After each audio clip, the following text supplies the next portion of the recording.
Hey there, friend. I truly appreciate you being here and watching this. It really means a lot. And if you decide to subscribe, it would bring me even more happiness. Now let's get into the story. Brandon Hayes wasn't perfect, not by a long shot, but if there was one thing he excelled at, it was loving his wife. A former technician in the Air Force, he had moved into a stable job designing drones for the commercial sector. His life ran like clockwork. Every morning started the same way, with coffee made exactly how Melanie liked it. Hazelnut creamer, 2 sugars. As he tied his shoes and prepared for work, their little girl, Ellie, would glide barefoot across the kitchen floor, chasing the golden beams of sunlight. Brandon didn't crave extravagance, just stability, family, and loyalty. But Melanie Caldwell Hayes was growing restless. Online, she was Melanie the Muse, a curated influencer with a sleek aesthetic and close to 80,000 followers. Her brand thrived on neutral palettes and perfectly lit interiors, but behind the filters and captions, dissatisfaction was growing. She missed the thrill of her younger days, the unpredictability, the feeling of being desired by someone new. She and Brandon had met in college. She'd been majoring in communications, and he was the guy fixing Wi-Fi in the dorms. His quiet strength had once felt like security. Now, it felt like confinement. The shift started quietly. Evening gym sessions, sponsored trips that happened to involve travel. Brandon picked up on the changes. He noticed, but he didn't confront her. His deep love for her made him overlook the signs, and she exploited that. One Friday, Melanie came home carrying a scent that wasn't hers. Brandon recognized it instantly. It wasn't her usual perfume.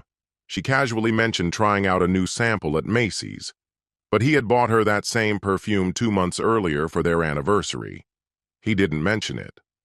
That same weekend, Ellie came down with a fever. Melanie was due at a wellness retreat in Santa Barbara. A work commitment, she claimed. Brandon took leave, staying up for nights tending to Ellie while Melanie posted serene beach photos and yoga poses with captions like, "Healing takes time." Then everything changed the following Thursday. Brandon had to drop off a baby shower gift for Raquel, one of Melanie's best friends. Raquel wasn't in, but her brother Trey answered the door. Shirtless, sweating, visibly uneasy. "She just stepped out," he muttered, rubbing his neck. "You can leave it here." Brandon nodded and turned to leave, but then froze. On a nearby table sat a gold bracelet, thin, delicate, with a daisy charm. Melanie's. What made it unmistakable wasn't the design, but the engraved message, B+M as always. He had the matching piece, custom-made after Ellie was born. Only 2 existed. He walked away silently, gripping the steering wheel until his knuckles turned pale. That evening, Melanie strolled in humming, her hair damp, a faint hickey awkwardly concealed beneath makeup. Brandon handed her a glass of wine. She gave him a kiss on the cheek. He asked, "Did you misplace your bracelet?" She hesitated, just for a second. "Oh, yeah, must have lost it somewhere." He smiled faintly. "Guess so." But something within him fractured. Over the next week, Brandon stopped asking questions. He also stopped giving emotionally. Meals were still cooked, the laundry still folded. Ellie got to school and back, just like always. But Brandon's warmth had faded. He had changed, quieter, colder, more observant. He listened closely, he paid attention, and he began to prepare. Without alerting her, he mirrored Melanie's phone to a separate device. He began tracking her whereabouts. He called an old Air Force friend, now working as a private investigator out of Phoenix. And the most unsettling part? He smiled. Constantly. Because the uncertainty was over. Now he had facts. Outwardly, nothing seemed different. He still appeared to be the same dependable husband. He made Ellie's sandwiches in little heart shapes, tucked Melanie into bed with a kiss, nodded politely as she talked about influencer events and marketing deals. But beneath that exterior, he was strategic. With full access to her phone, the truth unfolded in full color. The texts to Trey were graphic, impulsive, and utterly unapologetic. Hotel reservations under aliases, audio messages, revealing selfies. The photos from the PI were undeniable, but the messages hurt the most. "He's too soft to ever leave me," she had written. "I could blow the house up and he'd still ask me how my day was. I don't love him. I love what he provides." Brandon didn't cry, didn't yell.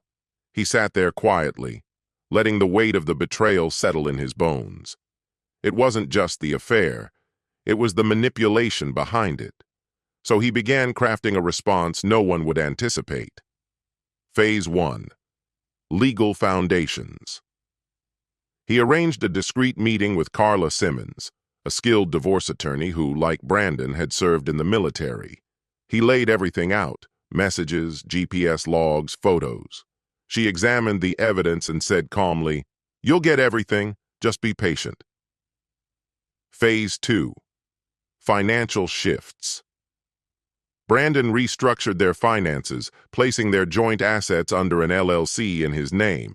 It was all legal, thanks to a prenuptial agreement Melanie had once laughed off and never really read.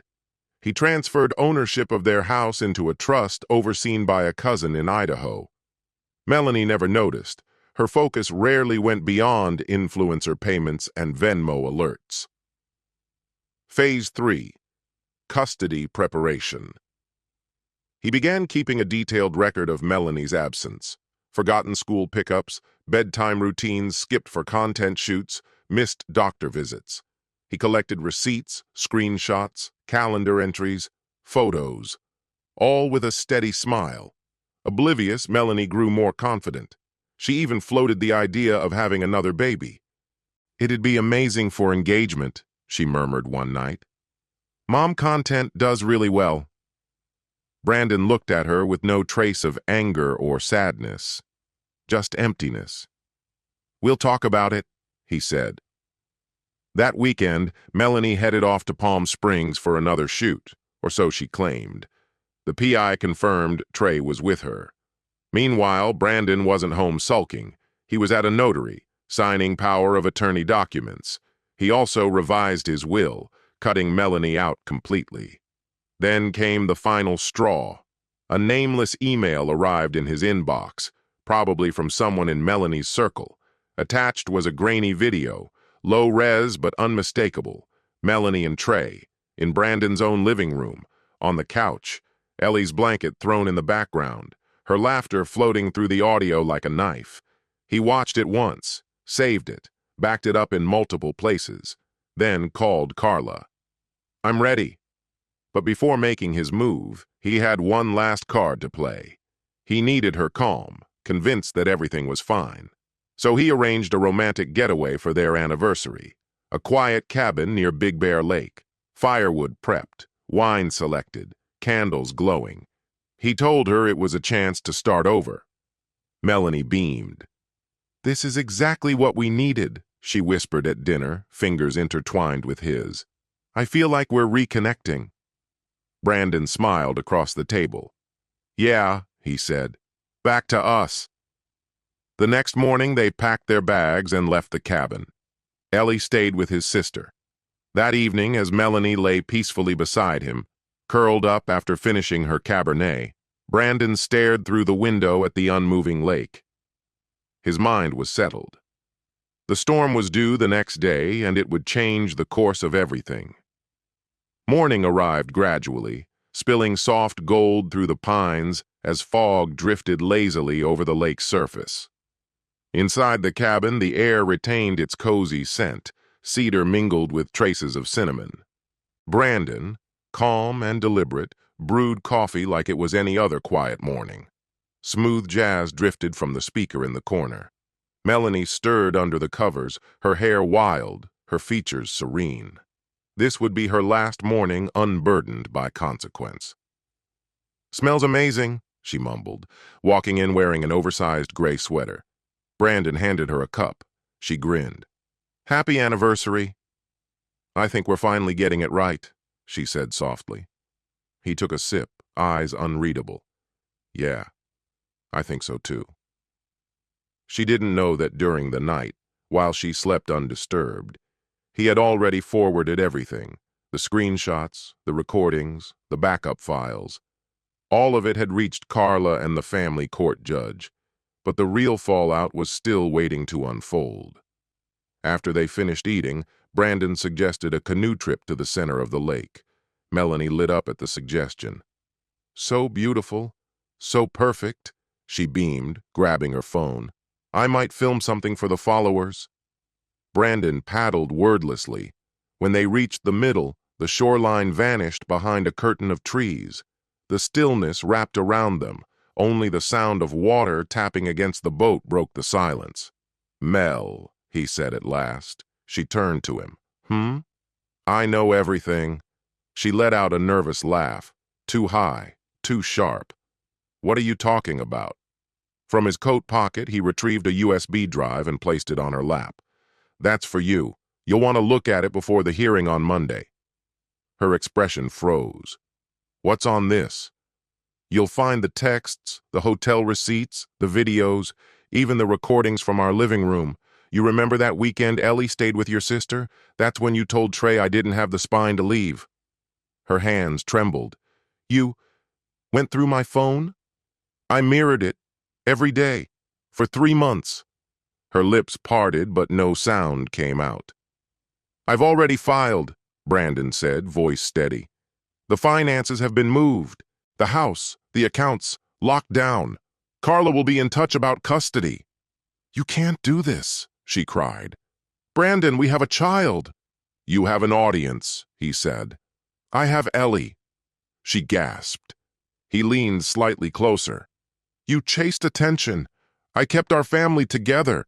You didn't even see when you'd already lost it. Melanie's composure crumbled. With a burst of fury, she hurled the USB into the lake. Her voice cracked with rage. You think this makes you some kind of hero?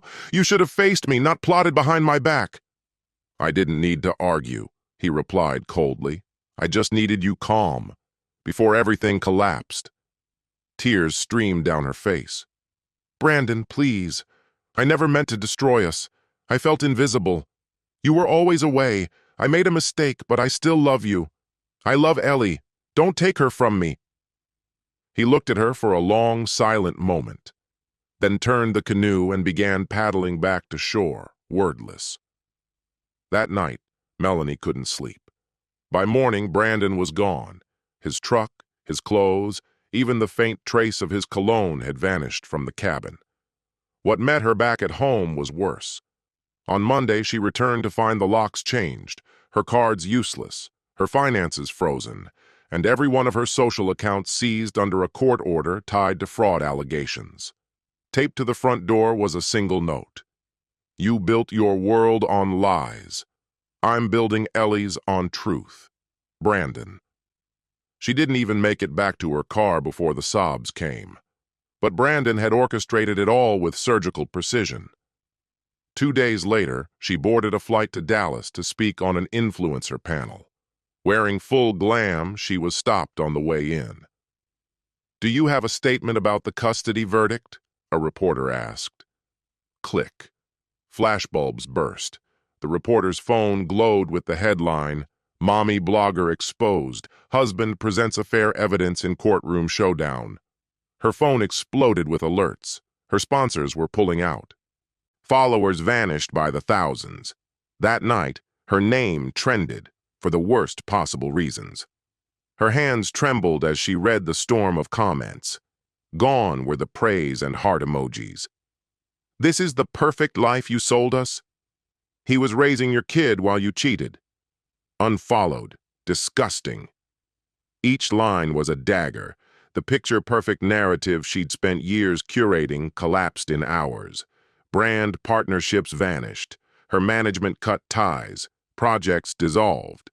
But nothing hit harder than Ellie's silence. Brandon had taken her to stay with his sister in Flagstaff. 4 days passed. No response.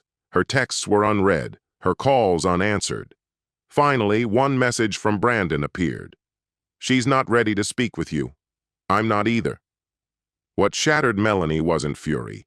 It was the cold, measured quiet. She had expected a war, screaming, pleading, anger. But what she got was absence, a clean break. That night, she sat alone in a rental apartment under an alias. The life she had known no longer belonged to her. She tried going live. "Let me explain," she whispered to her reflection. But the incoming comments cut her off. No one wanted the explanation. They wanted her to disappear. Meanwhile, Brandon was rebuilding, not just a case, but a life. He'd accepted a consulting position in Colorado Springs. The pay was better, the schedule allowed him more time with Ellie. He bought a modest home through a trust, enrolled her in a charter school. The days weren't easy. Ellie missed her mother. But he never poisoned her against Melanie. He only said, "She's working through some things, but we both love you." That quiet grace made Melanie's fall all the more unbearable. She had wanted to be the wounded party, but how could she be when Brandon never lashed out? When all he did was leave, with calm, unflinching resolve. 1 month later, they met in court. Melanie arrived in high heels and careful tears, dressed to sway. Brandon wore a plain navy suit. Ellie held his hand, her braid neat, her face calm. The judge didn't deliberate long. Brandon received full custody. Melanie was granted only supervised visitation. She tried to push back, but there was nothing left to challenge. The evidence was overwhelming, her own voice, her own words, condemning. As the session ended, Brandon didn't celebrate. He rose, took Ellie's hand, and turned away. "Brandon, please," Melanie called out. He paused, just long enough to glance back. "You lit the match," he said. "I just got out of the way."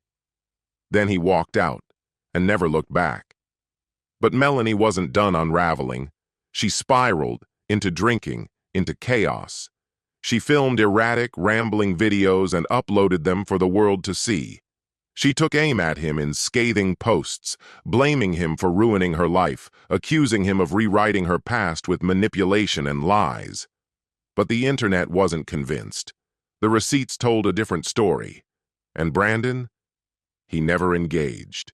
His silence, calm, intentional, unwavering, crushed her. Deep down, she understood the truth. It wasn't the betrayal that destroyed them. It was her misreading of a man who thrived in quiet strength. 2 years slipped away. Melanie Caldwell, once worshipped online as Melanie the Muse, was now a case study. Her name tossed around in seminars on personal branding failures and parental missteps. Her reputation? Shattered. No brand would touch her. Her once fervent followers vanished. And maybe worst of all, he had moved on. Fully. Brandon didn't just heal, he excelled. His consulting firm in Colorado took flight. Clients were drawn to his composed demeanor, his sharp mind, and his steady leadership. No dramatic flourishes, no high-profile relationships. His life revolved around one thing, Ellie. Their mornings started with cereal bowls and spelling practice. Evenings meant bedtime stories and shared laughter. Weekends were reserved for forest hikes, planting tomatoes in the yard, building birdhouses, and flipping pancakes stacked high with whipped cream, Ellie's latest obsession. Now and then, she'd ask about her mom. Brandon never twisted the truth, but he never planted bitterness either. "She made mistakes," he'd say. "But you're the best thing we ever did." Melanie's visitation rights were never fully restored. In the early days, she'd show up in heels and heavy makeup, uncertain around the daughter she no longer knew how to approach. Over time, the visits dwindled. Eventually, she moved to Florida, tried to reinvent herself. New persona, new brand. Nothing landed. Then one day, Brandon received an email. Polite, brief, unemotional. "I've been following your company's growth. Congratulations. I probably don't deserve to say this, but thank you. For raising her right. For never turning her heart against me. I hope one day she'll forgive me." Melanie. He read it once, closed it, left it unanswered. Not every forgiveness story ends with a reply. 3 months later, on Ellie's 9th birthday, she opened a gift from her dad. It wasn't extravagant, a simple hand-carved wooden box. Inside was a daisy-themed bracelet, not the old one, a new version, handmade, inscribed with fresh words, E plus D dis, unbreakable. D is for, Dad? She asked, her voice lit with joy. He smiled. That's right. She wrapped her arms around him. Best birthday ever. From a distance, Melanie watched. The celebration streamed live by Brandon's sister. The camera caught the bracelet, the laughter, the hug, the radiant, unmistakable connection, and in that quiet moment, the full weight hit her. She hadn't just lost a partner. She'd lost an entire future, her final realization. Brandon had never shouted, never humiliated her publicly, never waged war online. He didn't retaliate. He simply peeled back the illusion with dignity. He reclaimed his life not by revenge, but by quietly constructing something stronger, better. She once believed he'd stay because he was soft. She was wrong. He wasn't fragile. He was mercy hardened into resolve. And that kind of strength? That's the most dangerous kind to betray. And with that, our story concludes. Share your thoughts in the comments below. Thanks for watching. If this story resonated with you, be sure to check out the other videos on our channel. Until next time, dear friend.